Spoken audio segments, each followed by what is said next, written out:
Olá, meus queridos. Nós estamos iniciando o projeto 5 minutos na história da pregação. Eu me chamo Michel Augusto.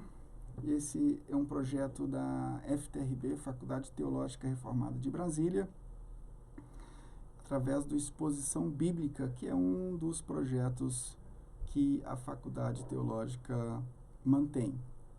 E nós vamos falar sobre esses 5 minutos na história da pregação. E hoje eu queria iniciar com um tema chamado Os Altos e Baixos da Pregação do Evangelho na História da Igreja.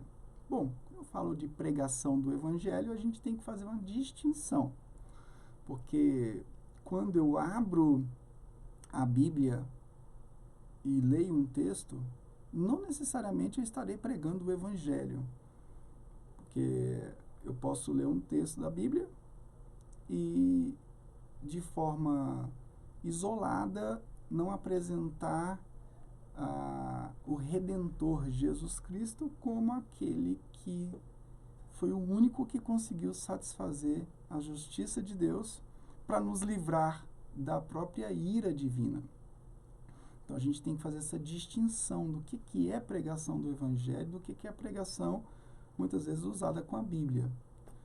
Bom, na história da igreja, essa pregação do Evangelho teve altos e baixos. Nós vamos observar isso, por exemplo, na Idade Média, quando a Igreja Católica Romana transforma a tradição na lei maior do que a própria Escritura Sagrada.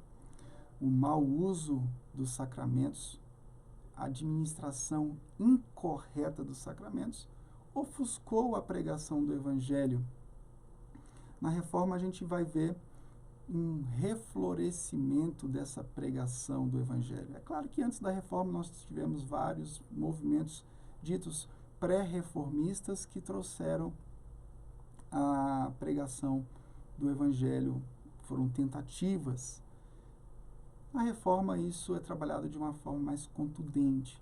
E o que acontece na Reforma é que, além do princípio da justificação pela fé, somente nos méritos de Jesus Cristo, porque somente Jesus conseguiu satisfazer toda a justiça de Deus, e somente através do sacrifício dele que Deus pode nos livrar da ira, da sua própria ira vindoura.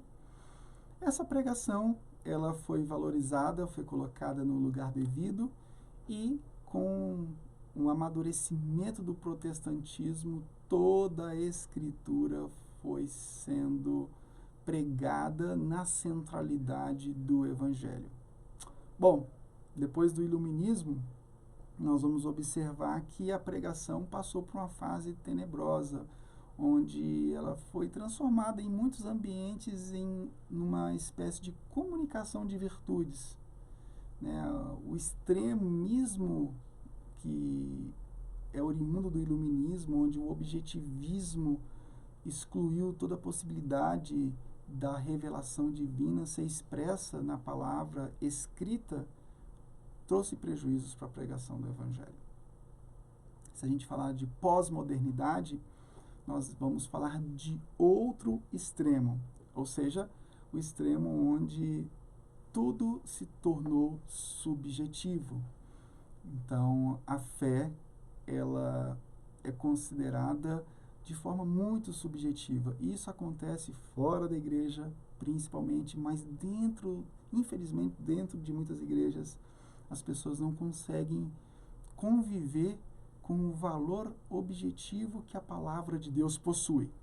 É claro que a palavra de Deus, ela é inspirada pelo Senhor, é uma revelação divina, mas ela tem um valor objetivo. Você não vai conseguir compreender essa palavra simplesmente se debruçando sobre as letras. É claro que você precisa que essa palavra seja pregada e na ação do Espírito Santo, pela pregação do Evangelho, ou seja, a centralidade do sacrifício de Cristo Jesus, Deus pode, pelo Espírito Santo, te convencer dessa verdade. Bom, isso passou por altos e baixos, continua passando. Hoje a gente está vendo um reflorescimento. as mídias sociais, possibilitou que muitos jovens, muitas pessoas pudessem ter contato com esse evangelho pregado através das Escrituras, revelando em cada parte da Bíblia o evangelho de Jesus Cristo. E é isso que importa. Vamos em frente e que essa história continue através de mim, através de você. Preguemos o evangelho. Tchau, tchau.